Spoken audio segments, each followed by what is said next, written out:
A veteran journalist and now a two-term legislator, Ibrahim Ssemujju Nganda, wants to unseat Rebecca Alitwala Kadaga as Speaker of the 11th Parliament. The Kira Municipality MP, however, seems to be running a lonely race as many of his fellow opposition MPs, including those from his FDC party, have already declared their support for Kadaga. His candidature is also seen as a spoiler for Kadaga, who is perceived to be enjoying immense support from the opposition. So what does Ssemujju stand for in this race? Ssemujju Ibrahim Nganda is my guest tonight.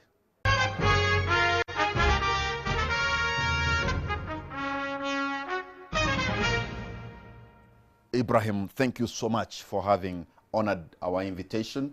The spotlight of Uganda is on you. You're on the spot. And thank you for giving me the opportunity to explain why I want to be the Speaker for the 11th Parliament. I am beginning by declaring this, that Ssemujju, we have worked together before. Yeah. You have been my friend, but every question that I have in my mind is on the table. No problem. So, aside from being the opposition chief whip, Chairperson Kosase, MP Kira Municipality, what makes you think you're best suited to take up the position of the third most important leadership position in our land? I have explained to the country, but also to members of Parliament. A Speaker of Parliament performs two functions: presiding over meetings of Parliament and their restrictions. Many people don't know that a Speaker, when you sit in that chair, you are restricted. By our rules of procedure, it is even illegal to participate in a debate when you are a Speaker. I see some people making comments that how can NRM allow Ssemujju, who doesn't support the party, who doesn't do this and that. A Speaker of Parliament, by our rules, you are not supposed to participate in the debate. You are a referee. Even if the football match gets interesting, you can't kick the ball. In fact, these days, if you shoot the ball against the referee, he will stop and then he'll start the game. Unfortunately, and I'll come to that point later, the Speaker, the second function of the Speaker, major role, one is presiding over the sitting of Parliament, two is administrative. You are the chairperson of the Parliamentary Commission that is in charge of the administrative work of Parliament. I have the opportunity, more than many MPs. The daily monitor where I worked since I left university in 1998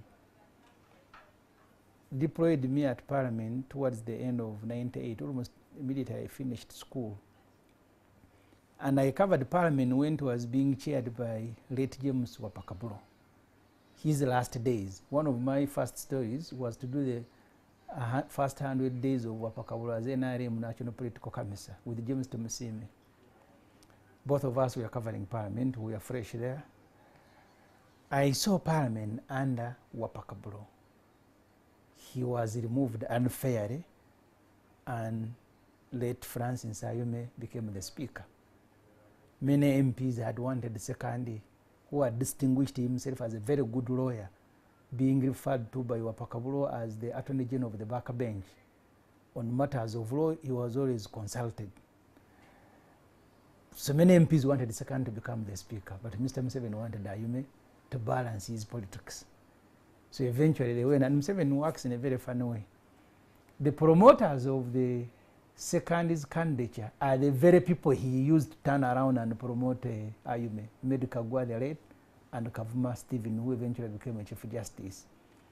So when they converged here, that time called Nair Hotel, people who were supposed to bring the name of Sekandi, instead they brought the name of Ayume. And MPs left, I think, Nankabilwa, the Honorable, and Seninde, if I'm not mistaken, must have even been crying, because they sat in the Uganda caucus meeting and agreed who will move the motion. The movers of the motion instead they moved a different motion. I was in Parliament. I saw Wapakabulo chair Parliament. I saw Ayume chair Parliament. I was there, covered Sekandi as a Speaker. and I became an MP to be chaired by Kadaga. So my experience is of that long period of more than 20 years. I have seen how the different speakers have interacted, socialized, and handled MPs, even under very, very, very difficult conditions. And that's why I thought, having been part of a parliament chaired by the Honorable Kadaga for the last 10 years, that I will come and use that experience, use that knowledge that I have acquired to be able to chair the 11th Parliament and do administrative work better than the sitting speaker and her deputy. It's going to be very difficult for you to convince your colleagues in Parliament that you come and you can actually make it better than Kadaga, because what I've heard from those who support her is the Right Honorable Kadaga is considered to be a key defender of the independence of Parliament, and that is something that's very key. As the separation of power is concerned. And you think she will do it better than me? You see, Parliament, say, in Ghana, the Speaker of Parliament is not a member of Parliament. The idea was that members of Parliament, at least in Ghana, the way I know the administrative structure in Parliament, there are two political parties. The moment you bring someone who has partisan government interest to preserve, it becomes very difficult for that person. You can posture that I defend the independence of Parliament, but you are part of the ruling party. The Honorable Kadaga and Honorable Jacob Oranya, both of them are senior members of the ruling party. The agenda in Parliament, because if you read the Constitution and the rules of procedure, the main function of Parliament, at least under the Constitution, I think either Article 82 or 79, your job is to make laws for the peace, order, development, and good governance. You are supposed to promote to defend the Constitution. Okay. The thing so is, the point I make, the rules of engagement in Uganda and the rules of engagement that you're going to find is that people who have the majority support, who have also participated to be elected as members of Parliament, will offer themselves like you have for them to be given the mandate. Look, the Right Honorable Kadaga belongs to the NRM party, a party that worked so hard to bring majority, to take majority seats in that Parliament. It would look funny that those who have worked hard to have majority seats are going to offer the leadership of Parliament to the opposition. The reason I gave does it even make sense? The reason I gave you the example of Ghana, because this has nothing to do with a party with the majority or a party with the minority. It does, because when you look in the United States, it has when things changed the other day, that's why Mitch McConnell is out and Jack Schumer is in, because the Democrats have gotten just one more. America is a different country. The Parliament, the post-independence Parliament, the first Parliament in the 60s, behaved more or less like the American Parliament. And that's why he had ministers and members of Parliament going for, but until he had to arrest 7 ministers. Because the Constitution says your job is to check government. You can't check yourself. It simply can't happen. The American example you want to give are of people who can stand above their own partisan interest in many cases. But the Ugandan MPs... So can't you stand against the partisan interest and stand for Uganda? I can. So what makes you think other colleagues cannot do the same? But they have been tested. You're not talking about people who are aspiring to be speakers. You're talking about people who are currently speakers. And when the test has come, they both have failed. But let's look at the practicability, Honorable Ssemujju. You know, you have almost over 400 members of Parliament NRM. And really, you have about 144 directly elected members of Parliament on the affirmative action representing districts. You have a woman who has sort of reached a global stage and you know, showcased what she can do. At the Commonwealth, the Inter-Party Parliamentary, or IPC the other day was here. You know, for them, those who support her, the Honorable Rebecca Kadaga is, you know, a winning formula. Why would NRM change their winning formula and go for the Honorable Ssemujju Nganda, who has not been tested? I think the mistake you make, and many people do, is to think that for someone to quit a position, maybe it must be at a point when you have nothing more to offer. It's a similar problem we have with the presidency. The arguments you make are the same arguments people in Uganda make, people in Zimbabwe made. When you're a good leader, you die in office. And let me make this point once again. I've made this point before. I took a decision to contest, not to contest against Kadaga, because I'm not even sure that the NRM will bring her as their candidate. Not to contest against Oranya, because I'm not sure it is him that they will bring. The decision I took, and I told the people, I don't know, maybe I've been misrepresented by the media, I am not contesting against, I am contesting for an office. And I don't care who eventually the NRM brings. This has nothing to do with their performance. It has everything to do with the next parliament and someone who can offer hope. You start by giving us your own preamble about how you worked in parliament, how you reported about parliament. And in most cases, even when members of parliament consider choosing somebody for that position, again, it goes back to the chairman of the NRM party. What he decides is what is going, probably what is going to happen. Yeah. So now again, they are going to sit in the Central Executive Committee of the NRM party and choose somebody, just like you have reported about these things before.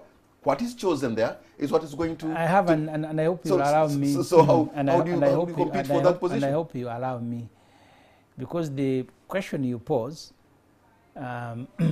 reinforces some of the arguments of my colleagues in the opposition, who will tell you, Ssemujju, you are very good, but you don't have the numbers. And I have kept asking them. The election of a speaker is just one single decision that is made on the first sitting of parliament. Every single day we are going to be making arguments, and our numbers are not going to grow after the election of the speaker. See, numbers work, but sometimes depending on who is confronting those numbers. I remember we faced this exactly the same problem when the Honorable Raphael Magezi brought a law to change the constitution to remove the age limit. Many of our colleagues said, what we are, see our numbers, what can we do? And some of us said, you see, numbers can be supplemented by either your intellect or by your body.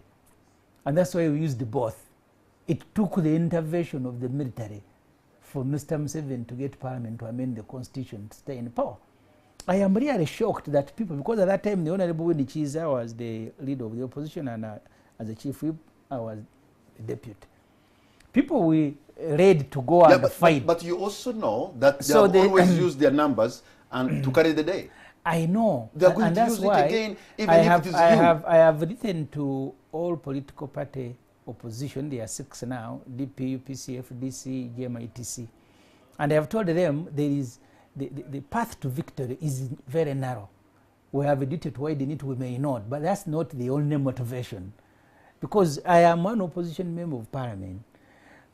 We go, for example, even into the general elections, knowing the odds that are staked against us, but we continue fighting for freedom. If you sit and fold your hands and say the numbers are there, now Museveni will decide, what about on other matters? So you just want to make a statement?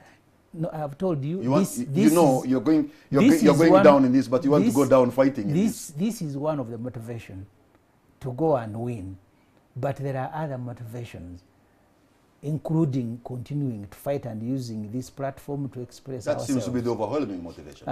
That is in your view. Yes. Yeah, winning is one of them. So if I win, in fact, let me tell you this. Today I met a senior citizen, Honorable Ibrahim. Yeah. I met a senior citizen today, and I told him I was going to host you. And he's from northern Uganda. And he said, you know, he's a good man, but you know what? His plan is dead on arrival. He's going to fail, and that you know it. He's going to fail, and that you know it. Professor Kawajira sent me a message the moment he got to know. And he said, Ssemujju, you want to produce with the woman who has no uterus. That's the message that Professor Kawajira sent me. I know all these things. No, they have been raised by... This senior citizen told me that your plan of being speaker is dead on arrival, and that tells Ssemujju, he even knows it. No, I know. And you see, the trouble, the people are too forgetful. In the last parliament, we converged the first day of parliament. Under the constitution is the election of the speaker. It took the intervention of Mr. Museveni for the NRM candidate not to lose the race for the deputy speaker. Yeah, but Mr. Museveni, the last time we checked, is still around. The Honorable Nsereko who is independent with no party behind him, got 150 MPs to vote for him. We can always continue improving. I am not a new MP. I fairly know the thinking and feeling of many members of Parliament about the speakers. And about so you just want to put just one more crack on that glass barrier, whatever it is? No, because that's what seems to be the I intention. have spoken to many MPs. They want a speaker they can easily access. They want a speaker who will not make them read the prayers before you enter his or her office. You see, Just hold on. Allow me to make no, this because point. you've talked about MPs, I just want somebody to play for me here, right from the Honorable Francis Mujushe, who is from the FDC, and that should be, you should be in good company with him, but it appears that's not the case. Francis Mujushe. Well, I'm actually a member of the team. And for me, while in Parliament, I see this as a struggle for independence of Parliament. A struggle for those who want to make better choices for this country. A liberation struggle, even for Parliament. And therefore, it is not about parties competing amongst each other. If we are going to vote parties for speakership, then we miss the point. We should be able to look at our candidates as members of Parliament and choose our best. And Honorable Francis Mujushe, his best is know the Honorable, yes. Right Honorable Rebecca Kadaga. Somebody in your party, including others, Gilbert Olanya, Francis Mujushe, I can give you Cecilio Guar. Let me start with have already endorsed Rebecca Kadaga. Let me start with Mujushe. So even in your own house, people are not going to believe, are not believing you. But I am also going into the NRM's house. But let me start with Mujushe. Mujushe, and I didn't want to be personal in this debate because you lose the argument. And I don't want to dismiss Mujushe as a coward, but sometimes he has behaved as one. In the last election, the FDC presidential candidate went to campaign in Ibueju, and Mujushe went hiding, only to invite them for dinner, yet they wanted him for campaigns. So he doesn't surprise me, that's how he has been behaving. But most important, Mujushe today, who supports the independence of Parliament and Kadaga, it took my personal fight for him to become a commissioner. We wrote, because I am the whip, my job on behalf of the FDC is to designate members of Parliament. I wrote to the Honorable Kadaga, but wasn't that what was required of you to do? I wrote to... Isn't that what was in your docket? I wrote to Honorable Kadaga, informing her that I am now nominating Mujushe to become the commissioner. And for more than 6 months, Kadaga stopped that gentleman from being a commissioner.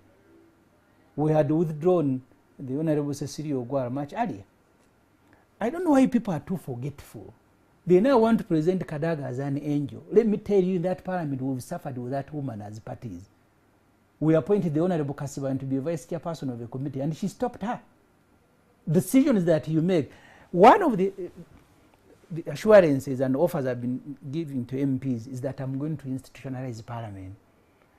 Periodically, I think the Honorable Kadaga has installed herself as Parliament, and I saw the MPs going for her coronation in Monyonyo. The institution of Parliament broke down long ago and was replaced by a personality called Honorable Rebecca Kadaga. And these ones, I am shocked. Mujushe, we nominated him a commissioner and he was there crying for 6 months, being stopped irregularly by the Honorable Kadaga. Now he says, oh, this is an angel for the independence of Parliament. Were we not beaten when Kadaga was the speaker there? I was the first to be arrested, yet I had not even been read when she connived with some 7 to bring the military there. So therefore, I did not want to be discussing Kadaga. But the thing is, let me now deal with the point that you the made. Thing is, if you have people, if people who are so close to you, you know, do not trust you with this leadership, then what would that say to those who are not even within your family of FDC? If people in your family think They can't trust you with this position. Why should other people trust you? Did you hear any one of them say that Ssemujju is incompetent? Did you? Many of them are fearing that we may not have the numbers. I have listened to all my colleagues, and I respect their position. The FDC has 32 members of parliament. As an institution, we sat Thursday last week and made a decision as the National Executive Committee of the FDC that we will support the opposition candidate, and in that case, I was the only one who had offered myself. So the party that you serve makes a decision, and Mujiki, you are a Deputy Secretary General, and you say the Parliament is better, works better when the NRM second Vice Chairman is the Speaker, or I've seen some other colleagues who support Oranya, when the NRM Vice Chairman for Northern Uganda. There are people who are on a personal pursuit, but they are pretenders. And I've told them, you see, you the media, sometimes you are too sympathetic. In the last election, we were purging the FDC, purging MPs who were not, they subscribe to one institution, but they want to behave like they're independent of that institution. And then you say the FDC is dead, so many MPs have left. What is killing politics in Uganda are opportunistic decisions that individuals make. I have told you that gentleman, Mujiki, was stopped by Kadaga from being a commissioner for many months, irregularly. Now he says Kadaga is an angel.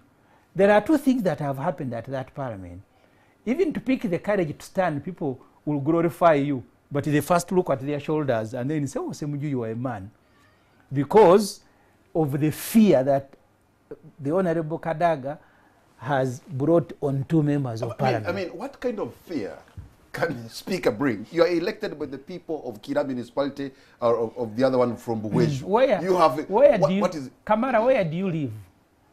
Do you live in Uganda? If you can treat a deputy speaker the way Kadaga I live in Uganda. I've had a chance to speak with you, to sit with Kadaga, the president of Uganda, and if I have a question, I put it there without fear, because I do not see what fear for. I am asking, if you can treat, respect them, if you can but treat, you don't have to fear them. If you can treat the deputy speaker, your deputy, the second in command, fourth in the country, the way Kadaga has treated Oranya, do you think the ordinary MPs will not fear? You are deputy, you exile your deputy, a deputy speaker for your whole year. So what can befall you if you defy?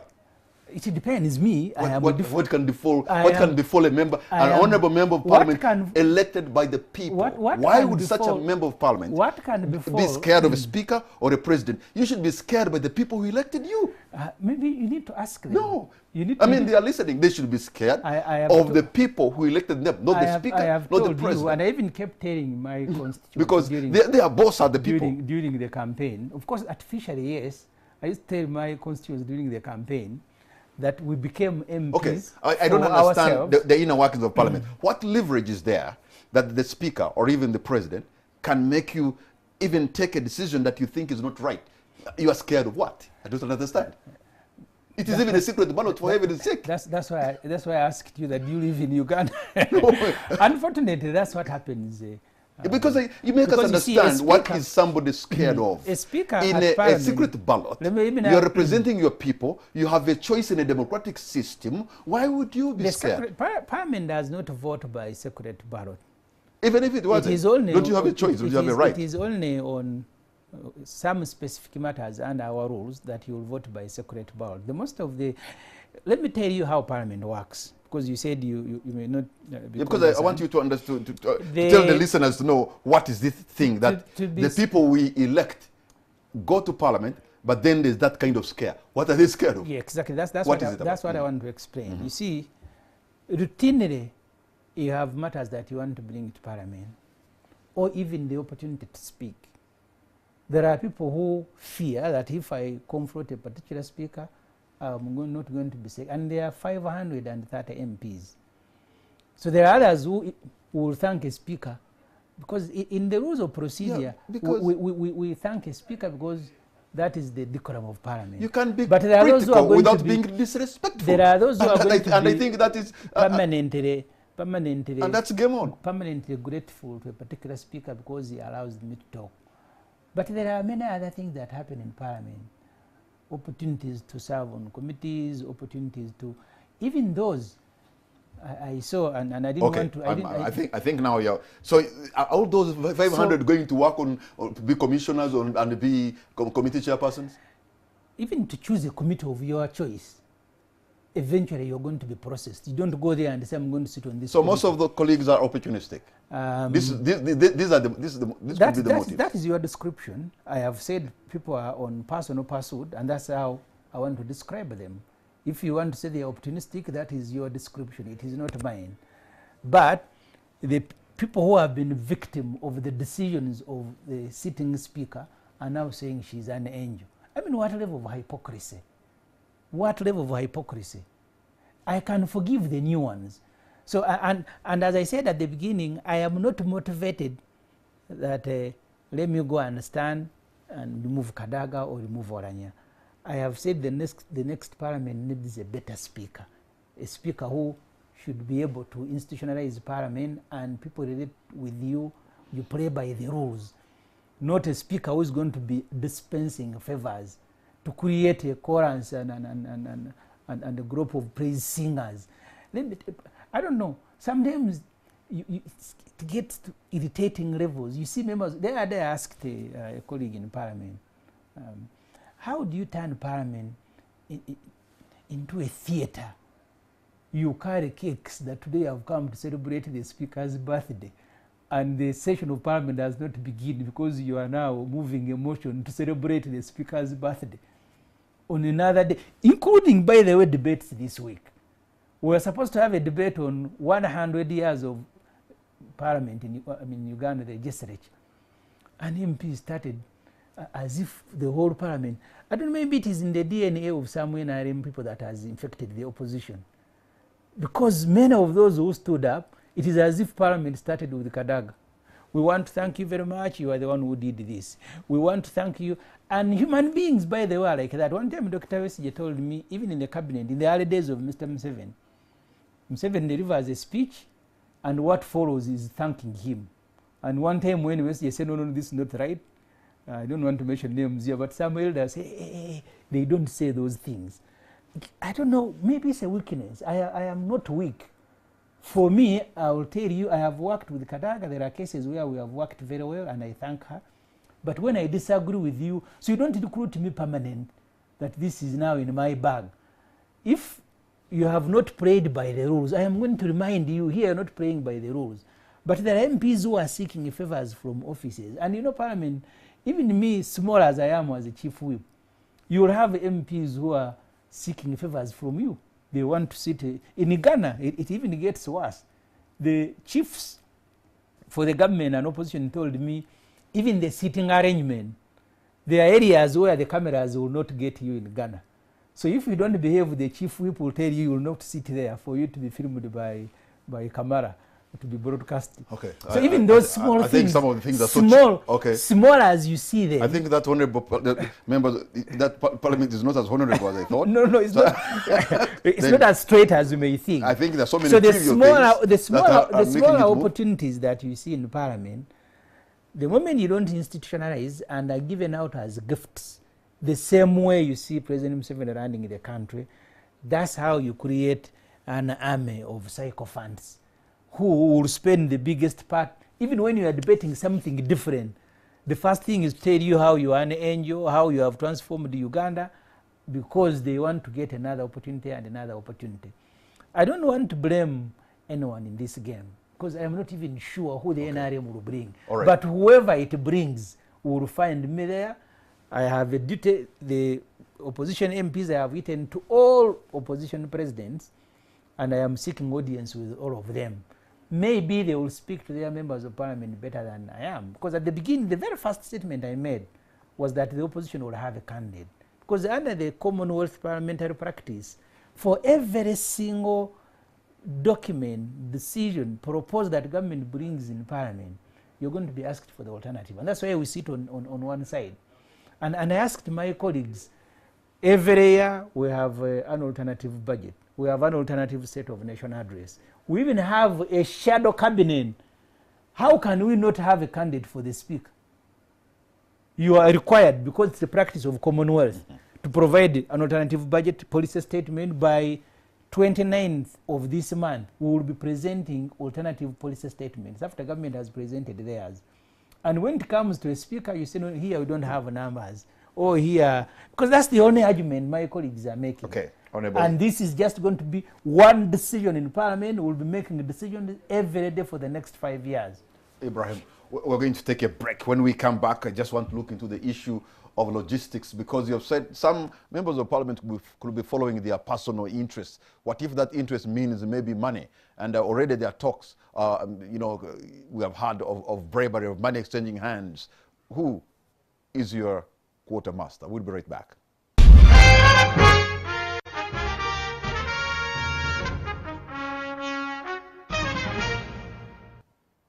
Welcome back. You're watching On the Spot. My name is Patrick Amara. My guest tonight is Honorable Ibrahim Ssemujju Nganda, the Member of Parliament representing Kira Municipality, who's also the Opposition Chief Whip. And he's vying for the position of Speaker of Parliament in the 11th Parliament that should be coming up on this May.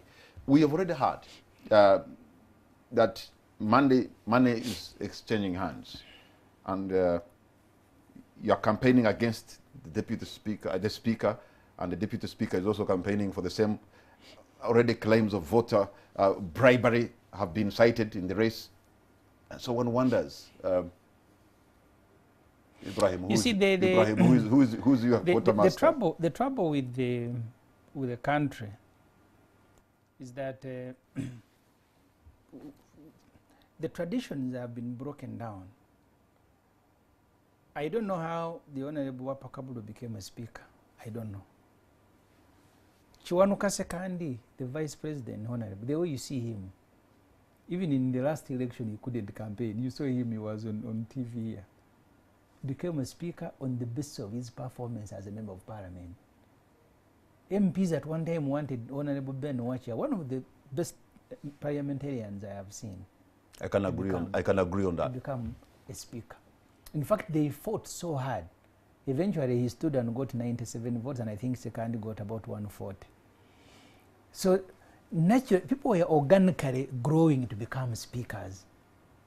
And I think this whole thing of campaigning and aggressively started with a group that was campaigning for Kadaga, that she's a woman. I don't know why someone should want to be a speaker just because you're a woman, or you are from the Central Region, or you are from...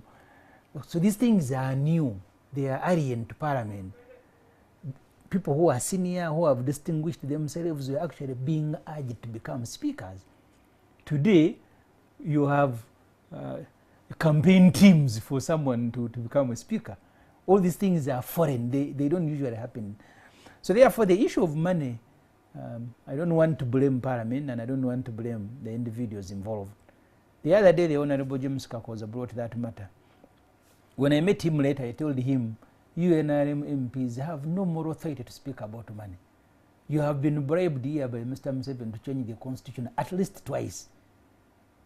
The first, I covered it as a journalist. The second one, I witnessed it as an MP. You were all driving to Kororo and picking money, and you changed the constitution to allow Mr. Museveni die in office. And I said, so why were you pretending? You yourself, you have been taking money, maybe because if the candidates, maybe they are giving race. So therefore, and I even told Mr. Museveni one time on a radio program that commercialization of politics is going to kill Uganda. For you to be a leader, you have to have a lot of money. In the last election, a friend told me in Ankole it is even worse. The minimum you needed to become an MP in Ankole was 800 million shilling, because most of the people there who were contesting are rich. Said the minimum, that's the minimum you needed. In other areas, it differs. So that's how far we've gone as a country. Maybe we may not sort it out in this particular election. Maybe in the future, people will need to study history and then find a solution for it.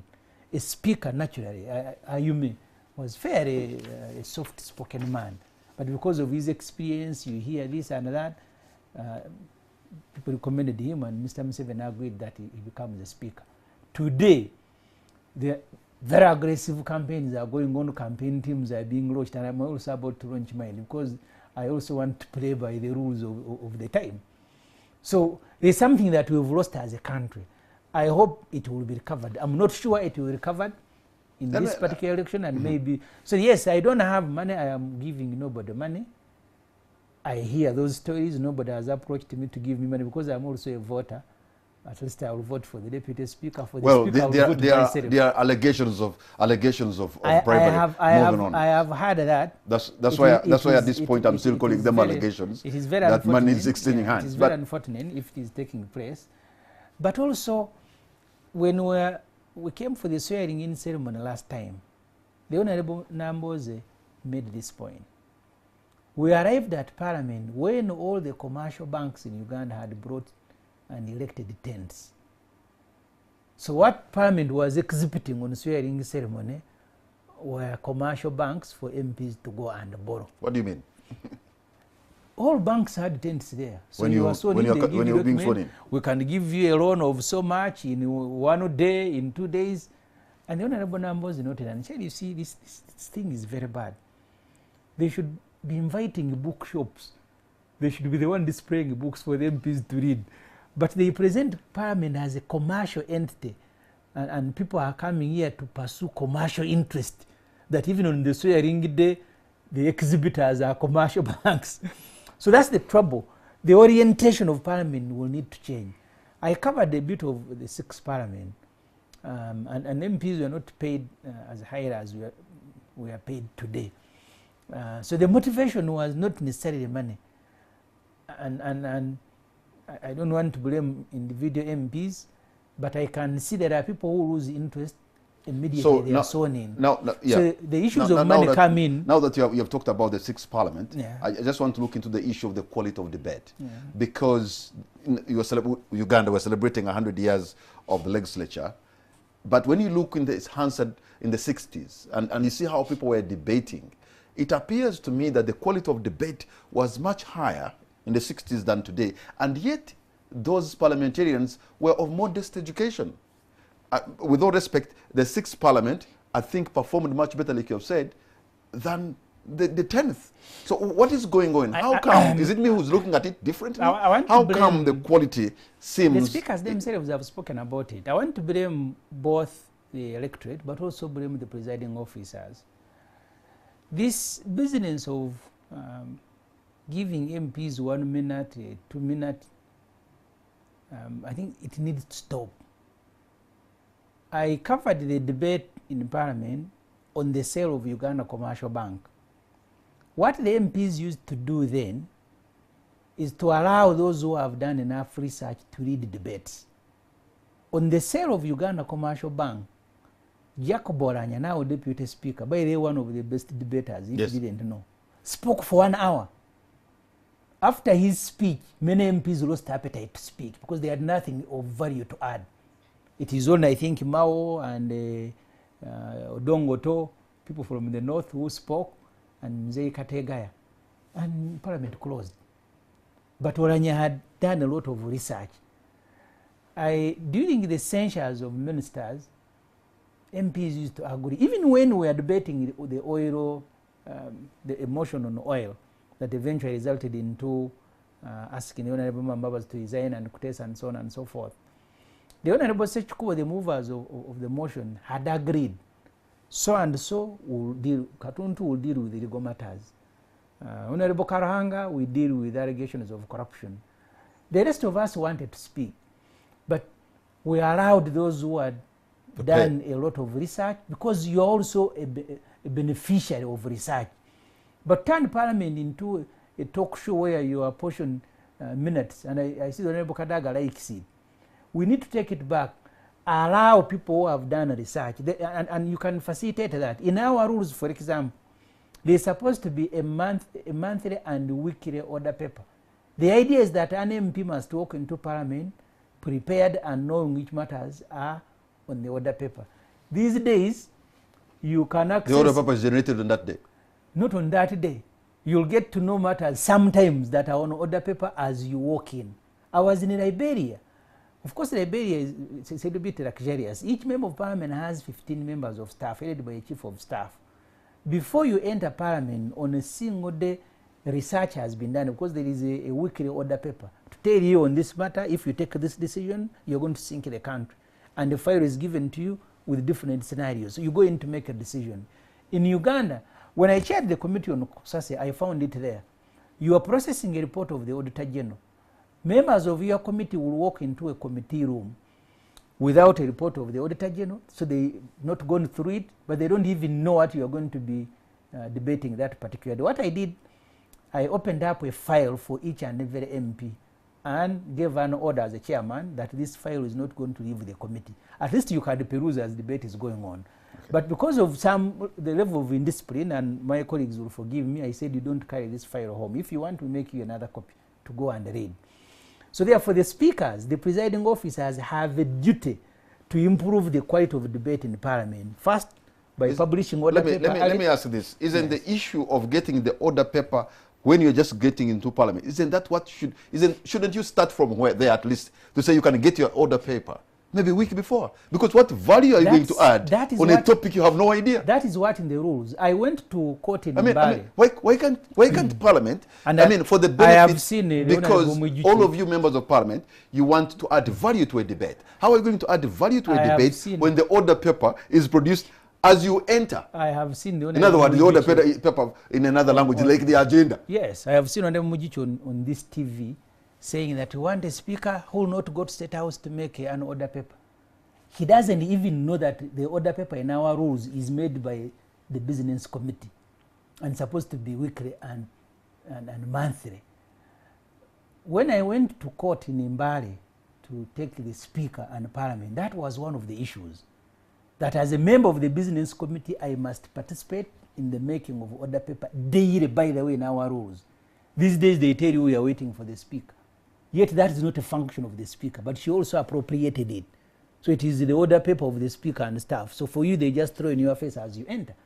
So if you don't prepare, the first time I went to appear on a radio station, I was working in Monta. I told them, you must tell me 2 days in advance what the topic would be, so I don't want to look stupid on air.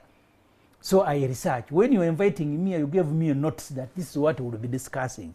So if I came here and you are telling me to discuss fishing, I would look stupid before the viewers. But you prepared me by giving me adequate notice that this is going to be the matter that we are debating. Simple things are not being done at that Parliament. And then you see people glorifying the presiding officer. This is an angel, independence of Parliament. I think so yourself and your colleagues must be very gifted, because how do you get just a topic for discussing on that day? Are we gifted? You're not complaining about I think you are very gifted. Because if you look at the debates where Parliament has prepared, I've told the one because of oil. prep and more prep is the nature of the game. And reading, because you see, you cannot pretend that you are intelligent, that for every matter they throw. I remember one time we were discussing agriculture. Because, of course, there is also a problem of MPs not reading. They pick documents and they don't read. Some of them, many of them. So when we were debating agriculture, I had read the policy statement of Minister of Agriculture. So when I made the presentation, some of my colleagues were telling me that you were intelligent. But there was nothing that was coming from my head. I was just making reference to information that is in the policy statement. Many of the MPs given an opportunity, they will be good debaters, but there is very adequate information. You are using general knowledge to debate matters that are specific. And that's why sometimes I remember we had an MP, today I will not say his name, we are debating security exchange, and he said, where is the Minister for Security? We are processing a bill. Because he didn't even know what we are talking about. The moment he had the security exchange, he said, order, where's the Minister for Security? So there are administrative things that are so simple but are not being done. And I promised MPs, at least I demonstrated when I chaired the committee, people don't enter a committee meeting, they have no files, they sit there. We can prepare and improve debate in Parliament. I remember when, as a reporter, you know, the Parliament of Benwacha, the Parliament of Okwirabon, the Parliament of Agrawori, the Parliament of Winibyanyima, with all respect, it seemed different.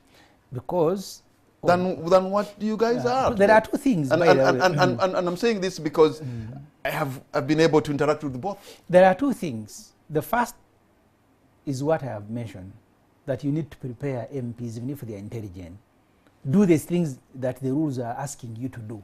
Publish a weekly order paper. Let the business committee, whose duty it is under our rules to do the order paper, do it. And then circulate for the MPs to prepare themselves. But also, don't turn Parliament into a talk show where you must give an opportunity to everybody. Allow those with adequate knowledge. In fact, in a multi-party Parliament, ordinarily the whips should even participate in choosing who are going to speak, knowing who their best speakers on a particular matter are. But the speaker here, the one you are glorifying, she overthrew the rules, she overthrew the parties. So you go there unprepared, just depending on her goodwill. In other parliaments, we submit names of people who are going to speak and ask them to prepare. But the fact, so those things but are the not fact happening. is, So the second point I wanted to make, if you can allow me, is also the quality. I go and look at the people who made the Constitution. The Professor Kanyambas, Professor Sendeza Kajubi, the Doctors Bailata Mvakos, it is the Ben Watchers who are junior on the committee that was it the drafting committee. Yet they are some of the finest. Today, because of the many things that people who are intelligent do, the population has come to the conclusion that you don't need to be intelligent to go and do the stupid things that are being done. I usually give an example, and I'm sorry I have to keep giving this example, of Professor Kidumakubuya. First Ugandan to get a first-class law degree, former dean faculty of law, author of many books, but he was interpreting law as if he did not even go to a nursery school. So if you want an attorney general, do you go for the one who is knowledgeable? Anyone who can do that job. And I think partly Mr. Museveni is to blame because he's the one who's been promoting this. I was in Jinja, chairman for Honorable Mwiru's campaign. When Mr. Museveni came to campaign for the Honorable Nathan Nabeta, he said you can use the Erusoga word, Okorambara. So even if you bring someone who will sleep in Parliament, as long as he can wake up and vote for the NRM. While my campaign team was asking the people of Virginia, because an MP is not a person of local government, you're choosing a national leader. So we kept pleading with them, bring Mwiru, he has a value he's going to add to Parliament. And Mr. said, no. Bring one who sleeps as long as he wakes up. So both the quality of legislators has gone down, and I want to admit, but also the preparation. Because even if people are a little bit weak, the moment you prepare them adequately, they can deal with these weaknesses. Okay, let me go back to the issue that you're going to confront, and it's going to be your biggest, maybe the Achilles heel. Democracy is about numbers, and the NRM has the numbers. In fact, Ben Watcher, Nandala Mafabi, and all others tried and failed. Why don't you learn from these examples? As somebody who even covered Parliament before he became a parliamentarian, yes, in the NRM era, that this NRM juggernaut with the numbers, if you want to swim against the current, you will drown. Human beings are human beings. They are not tools. They can surprise you. I remember when one of the first topics in political science you do is whether political science is science. Say, when you're dealing with human beings, they are not predictable. 1 + 1 for a human being can be 4. If anything, politics is the art of the possible. So the same way you see some opposition MPs go to support NRM, there are NRM MPs who support me, and they have reasons, valid reasons. I interact with them. But because of the nature of our politics, many will keep quiet. They don't want to run that risk. But on the voting day, Kamara, you will be shocked. Last time, we even had people who voted for second. He had nominated second, but his nomination wasn't processed. But someone voted for him. So I am sure there are NRM MPs, there are independents, there are people within the opposition. I have spoken to many. I have also assigned, I did not want to go and mention who is helping me, but there are people who are helping me with the campaign. Today I was at a press conference with Honorable Alan Sewanyana, who is coordinating my campaign in Kampala Metropolitan. I have regional and district coordinators. But we chose to do it silently because we don't want to endanger those who are giving us their support. Because they will fall in the same problem. It is that kind of language, Ibrahim, that really somehow, can I say, just makes me mad. Because why would you, a member of parliament who chooses to give his vote to somebody, feel that is endangering? You are making a mistake. For example, in our rules, and I don't remember the particular rule, the election of the speaker is by secret ballot. Why do you think it is by secret ballot? We need to protect individuals. Sometimes the decisions they make are going to affect their relationship with their party leadership hierarchy, or it may not be a decision that is popular in their own constituencies. That's why on some matters... If it is not in your, then in your constituency I can understand. Because if there are people you're going to fear, are the people who are elected into office. I think members of parliament should just know that if there are people you're going to fear, to respect first and foremost, is those who voted for you. No, that's the hypothesis. No, that's what it should, that should be the reality. Yeah, that's what I'm saying. That's why you the party chairman, the speaker, the chief whip, why? When we are debating the constitutional changes in 2017, there are MPs who went to their constituencies and told them, the constituencies told them, do not change the constitution. But because they have a party chairman who bribed them, they came and changed it. They had even posted, I used to see it on this TV here.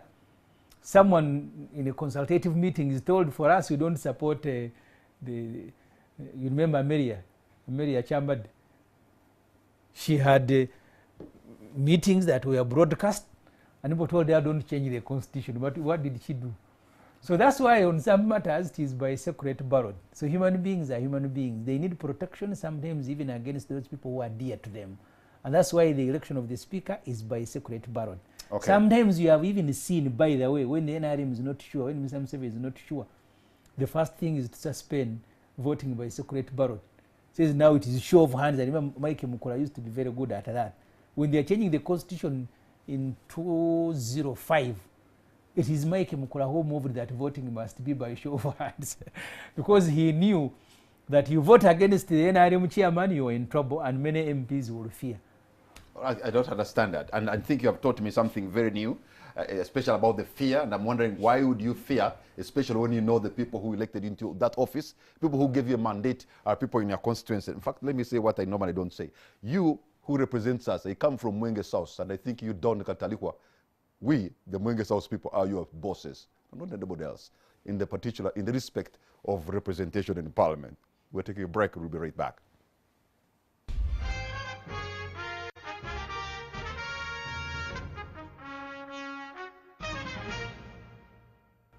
Welcome back. You're watching On the Spot. My name is Patrick Amara. My guest tonight is Honorable Ibrahim Ssemujju Nganda, who's a member of Parliament representing Kira Municipality and also the opposition chief whip, who now is vying for the position of Speaker of Parliament. Will the 11th Parliament give him that mandate? Or this is a dress rehearsal really for something that could come in 2026 if Kira decides to give you another mandate? Or if I offer myself again. As I said, at a personal level, I was motivated to stand. I've told you the reason. Winning is one of them. But also the practice of Parliament requires that we must provide. So this is not a rehearsal. This is real. That I'm going for it, and I have gone for it. I'm going to open the lines, Honorable Ibrahim. I'm going to open the line so that those who are watching tonight can call us. The numbers are on the screen. You can see them. You call us and tell us what you think, whether Honorable Ibrahim is the one or not, or maybe you could even be a member of Parliament elect, and this could be your time to have your say on this show. Okay. So I have written to the party presidents. I have written to all members of Parliament. It's difficult to locate the new MPs, but the old ones, I have delivered all the letters with my team. And I am calling MPs and speaking to them, answering questions. I have seen one of them complaining that I have not called him. But I am calling because I have 1 month to go. Swearing in, I think, will be between 17th to 20th. By that time, I think I'll have spoken to each and every member of Parliament. Why I think I am the most suitable candidate to be their speaker in the next Parliament. The next Parliament might be the most important. Of course, each Parliament has been defined by the decision, some of the hard decision it has made. This particular Parliament, I think, will be defined by the invasion of the SFC. When the Honourable Majority tabled a constitutional amendment bill to remove the age limit And I have seen the Honorable Kadaga praising herself that if it was not her, maybe Museveni wouldn't have been a candidate. And I keep asking our colleagues, the members of Parliament, especially the opposition, if you are opposition and your job was to make Museveni go, and someone says, I am the reason that person is there, then you can't keep company with that person. But let me not lose the argument. So that decision is going to define the 10th Parliament. We were beaten. I was a victim, imprisoned, taken to Nagarama together with other colleagues. And the person who was presiding over that day was the Honorable Kadaga. In the 9th Parliament, the Honorable Jacob Olanya presided over the passage of Public Order Management Act. And again, by the way, I've been so unlucky. He evicted me violently from Parliament, the same thing that happened under Kadaga, and that's why I said both of them shouldn't be speakers. Just hold on your point to get to hear what Ugandans are saying tonight, especially those who want to engage us. I have a caller online. Hello. Hello. Okay, looks like I'm having a comms challenge there, but you can try again. The numbers are on your screen, and please, when you get through, make it precise and concise so that we can have as many people participate. In case there's a technological challenge, our engineers and technicians are working on it right now. So and I have told the members of Parliament, the ones I have seen clamoring for independence of Parliament, when government under Mr. Museveni wanted to pass a law to curtail freedom of assembly and association, the Honorable Olanya presided over. He ordered for my eviction violently. When it was time to pass the age limit, it was the Honorable Kadaga. I don't know the standards and measures that some of my colleagues are using to say this one will guarantee the independence of Parliament. Someone who surrendered us, because we saw the military walking from President's office to Parliament, and the Honorable Kadaga aided them by reading our names and saying, get out if you don't, because they had planned, everything had been pre-planned. They had even taken over Parliament because I was the first victim, thrown at 100 commandos who ate me like hyenas. All these things they had been pre-planned. Okay, I have somebody trying to say something online. Hello, Mr. Kamara. Yes, sir. What's your name and where are you calling from? Mr. Kamara, this is... Go right ahead. And I'm calling from Kibariko, Chirakai district. Okay, go right ahead, sir. Yes, Mr. Kamara, I can see potential in Honorable Ssemujju. Okay. And he's a potential speaker. But what I can say, let him not get pinpointed, Madam Speaker, for allowing all the MPs to speak, because they also want that the other time, the other Parliament, the sixth Parliament was a good Parliament because the honorables were few. But nowadays you have more than 200 honorables. I think you can change that. Thank you so much for the presentation. Okay. I think you said that maybe the status quo should stay, even though he has a lot of respect for you. That's a caller from Kiba. And I respect his views. Okay. Yeah. So, and you're likely to hear a lot of those kind of things, including from your own colleagues and those MP elects who are coming soon. Because I've even seen, it appears, what is likely to be Uganda's largest opposition party now, of course it is, NUP. It appears members of NUP are more on the side of the Right Honorable Rebecca Kadaga. That, by the way, that's not true. NUP has 57 MPs. The ones that were in Munyonyo were about 5. The media keeps magnifying some of the stories. The time I have spoken for the FDC, I have suffered with the media. There was time the Honorable Anywa and Nabira were leaving FDC, and every day there was a story, including the Observer. I went there to quarrel that FDC is collapsing, and then they are quoting Nabira or quoting, alternatively quoting Anywa. So those who went there, I was with Honorable Nsewanya and his NUP at my press briefing, and he said, no, we've not taken a decision as a party. The FDC took a decision, and that's why you do not see the whole of FDC there.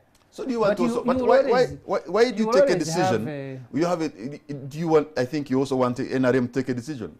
And that will be it. It doesn't matter, but as an institution, you must take a decision. You can't say because NRM will make a decision, so you're not going to So make if no NRM decision. has taken a decision, that's a game changer. Like, It if might it just be. plays by your rules, then you shouldn't be even... It might then, be. Then your effort is... It might be. Is and in then vain. It might be, and then I'll go and face it. But you can't say you're a party and you're making no decision when serious matters are going on in the country. That for you, you'll just stand there and each MP can go his own way. There's equally another vibrant man who was recently elected, and he beat the Vice President, Edward Sekandi, the Honorable Engineer Sebamala from the Democratic Party. Yeah. He's also vying for the same.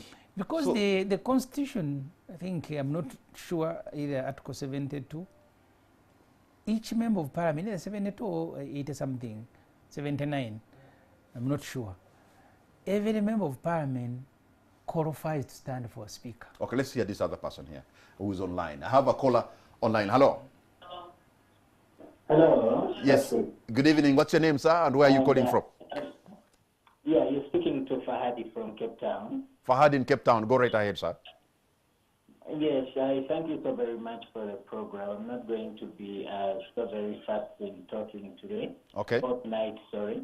Well, I just wish this time around maybe the members of Parliament can realize the fact that the speakership is not all about the parties, because looking at the statistics and the way Honorable Ssemujju has been laying out his points over the years, I think he's the best man for this position. But unfortunately, we happen to be in a society where most of the politics is actually yielding to the sections of the parties. But let me ask Honorable Ssemujju if, when he looks around among the members of Parliament for NRM, or maybe those who are not from his own party, does he see some numbers coming on for him? Okay. Because I would highly recommend him as a party. Fahad, are you calling from Cape Town or South Africa, or Cape Town somewhere around Makindye? From Cape Town, South Africa. Every time I call you, I call from Cape Town. Okay, thank you so much, Fahadi. You will keep well, bye-bye. Okay. Ibrahim will respond to you that question at the end of the day. You know, there are those who are saying, look, the order of hierarchy in Uganda, the president is number one, then I think is followed by the vice president, and then followed by the speaker. Now, the president is male, the vice president is male, then we also get a speaker who is male. I mean, really? Let us respect the female gender in that order of hierarchy in Uganda. The vice president for the next government hasn't been selected. So you can't say, let us respect that hierarchy, because it's not complete. And maybe even the deputy speaker is not yet elected. So when it is complete, then you can say that women are missing. Yeah, but I have liked the Honorable Matembe at a seminar where the Honorable Kadaga said she's the only woman among the top 20. With the exception of the president, all the other appointments have been processed by Parliament, and she's chairing the appointments committee. I have not heard her rejecting people that you are not bringing women. So okay. She must take the blame 100%. Okay, so there's another caller online, and this segment we want to interact with the people who are watching this program. We have a caller online. Hello. Yes. Good evening, sir. What's your name and where are you calling from? My name is Kevin. I'm calling from Natete. Okay, Kevin in Natete, you're on air. Go right ahead. This is your moment. All right. Ssemujju, I like you a lot, but I want you to clarify on that thing of Walsh worker. I don't think in your parliament you ever discussed something to do with security, especially this parliament where Swaka served. This security section bill, I'm sure, was last processed in 2015 and passed and assented to by the president in 2016 on 3rd May. People in parliament sworn in on around 10. So how could also have discussed something he was not party to? I want you to clarify that. Maybe even yourself, you don't attend parliament and you mistake things. Okay. All right. Fortunately, I didn't keep track of that particular point, but I hope you know. No, I said security exchange. I didn't say Security Exchange Bill. Oh, you have fallen again to the same, probably the same problem. And I didn't mention, I said an MP. Okay. Yeah. Okay, you have another call online. Hello. Hello, Ssemujju. Jeba lekosemo abaweereza bawula mbamusiza bampita ambassador wa Fabese na Tete. Inakenda okubuuza Ssemujju, ze nkubuuza mu Luganda. N'abeekibiina kyo kyennyini baagaanye okuwagira. Ogenda kumakiza otya bano ab'ebibiina ebirala bakudde emabega ng'ab'ebibiina abo baagaanye okumakiza. N'ekibiina kyennyini ekibiina kyo ky'olimu kyakobe tolinaamu busobozi. Ojja kumakiza otya ebibiina ebirala bikuwe ensigadde ambassador Fabese na Tete. All right.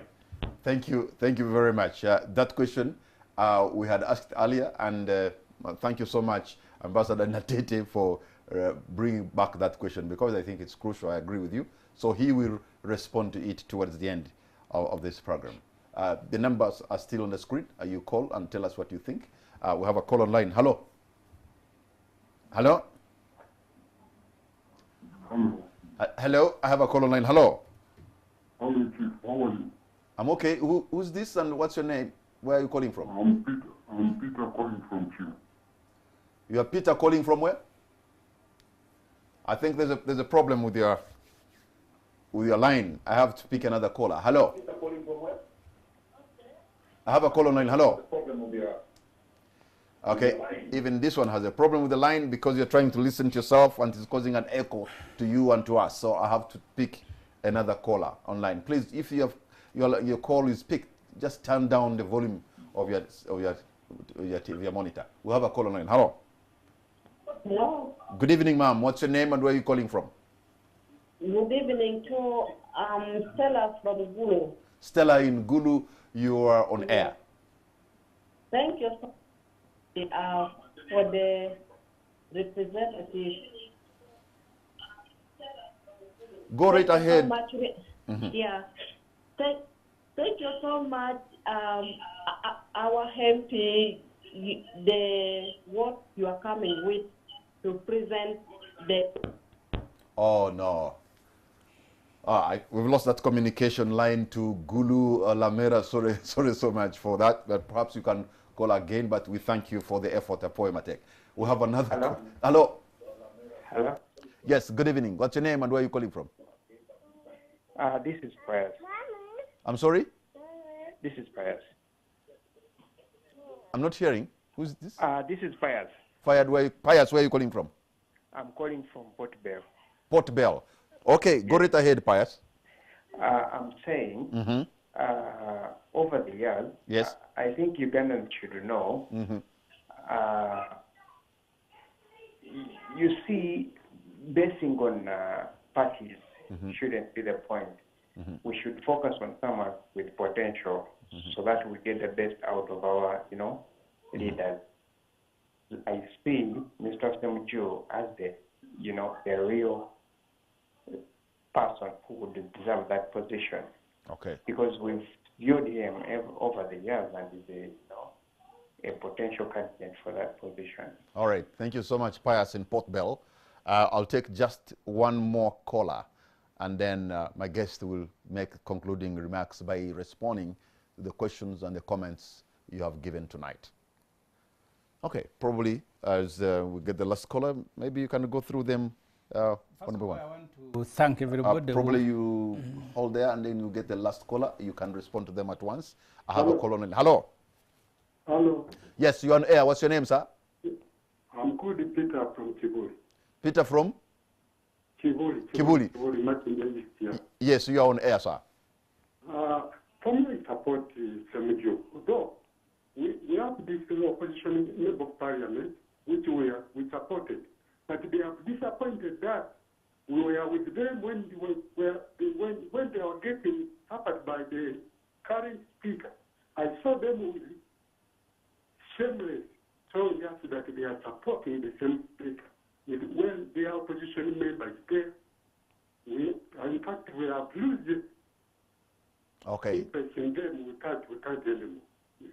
All right. Thank you so much, our caller there from Kibuli. Yes. if you can yeah, I want to thank respond to them and then your concluding remarks. Thank all the callers, especially those who have made very positive comments about me. I appreciate. Thank you very much. I made this declaration knowing that odds are stacked against me. But life is about that. If you look for the simplest of the things, maybe you'll never do anything. I didn't tell anyone that this is going to be a simple job. I will continue looking for votes. I have my colleagues who are helping me. I am disappointed by some of the colleagues, but life is about that. I have called near a quarter of MPs. I am still calling. I have written letters. They have gone. As I said, and I want to repeat, the path to victory is narrow. We are working on expanding it. Each MP will want a good speaker, but this speaker we are choosing is a speaker that is going to preside over a Parliament of Uganda. I told people in the morning, the budget of Parliament I think now is about 600 billion shilling. This country spends about 2 billion shilling on Parliament every single day. One of the things that I want to do is to 2 billion shilling per day, is to to introduce regular briefing on the performance. The Honorable Francis Ayume attempted, but a little bit backfired when he started recording MPs. Trouble with Parliament is that there are no sanctions for non-performance. You may not have those sanctions, but you can make the best out of the MPs. On a monthly basis, the Parliament should brief the country what it has done in a month, and then brief the country on what it intends to do. Otherwise, if you look at the investment that the country makes every year and the output, they don't match. Certain meetings as a whip with the Speaker Kadaga, with Orania, and we keep asking ourselves, how do we improve? I want to promise that when you have Ssemujju as a speaker, because I am a performer, when I chaired the committee on Kusasa, I left a record. I want to promise when I take over the office of the speakership, the performance of Parliament will increase. I have worked with the private sector where you must perform. Your contract is going to be renewed on the basis of performance. The contract of MPs can be renewed even when no performance is registered. And for me, I always gave a formula. If you want to get government to work, you must subject it to the same standards as the private sector. I was in Dubai. Every year they have an annual festival to reward CEOs for government companies who have beaten private companies. In Uganda, government companies have collapsed. This NTV is new, but it took over. Nobody remembers that there was even a national broadcaster. Look at the telecom industry. Look at everything government, everything public, schools, hospital. Because in Uganda, the moment you work for public, no sanctions, you can do everything that you want. No, and the sanctions don't have to be very bad sanctions. Even society sanctions must be there. So it's possible. In Dubai, every year they celebrate performance of government entities. We can make these entities work. We can make Parliament work, increase its output, as long as you deal with the administrative issues that are stopping Parliament from doing so. Could you kindly respond to Ambassador in Nakete briefly in Luganda so that he can at least, because he asked in Luganda, even though that shouldn't. He understands English, that's why he asked that question. Okay. Ambassador I don't know, something like that. Yeah. The FDC is 32 MPs. The ones that want to support an NRM candidate are not even a quarter. I have a duty to speak to them if I can retrieve some of them. If I fail, I'll also go to speak to other people. The same way an FDC can support NRM. Maybe there are NRM people. When we were being driven to Nagarama during Tojukwatako, I was in the same vehicle with the Honorable Sechikubo, who is NRM. We are beaten together. The Honorable Monica Omoding is NRM. She was in the same prison with the Honorable Namboze and Chireka. So NRM sometimes has people who care about the country. And it is not automatic that everybody in opposition cares about the country. All right, Honorable Ibrahim Ssemujju Nganda, I want to thank you so much for your time, and I want to thank you, appreciate you for your insights. And all of you who have been watching this program, I want to thank you for your great company. Good night, and God bless Uganda.